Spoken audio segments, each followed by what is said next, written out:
Tehran Əkbər yazır ki, o qədər həyata gileyləndik ki,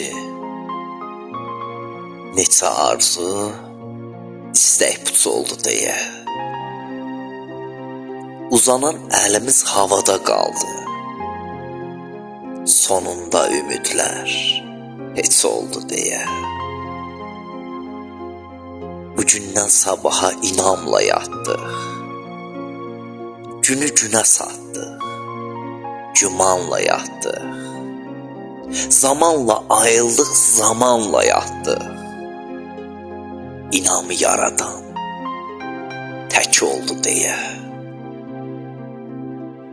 Bəlkə də arzudan arzuya keçdik, dünənki istəyi bugün dəyişdik. Sonunda bir boşluq gözləməmişdik, arzudan arzuya köç oldu deyə. Gah dünyanı söydük, gah günümüzü, gah yolu bağladıq, gah gözümüzü.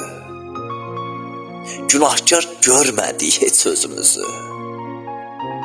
Arzular ürəyə yük oldu deyə. Arzular ürəyə yük oldu deyə.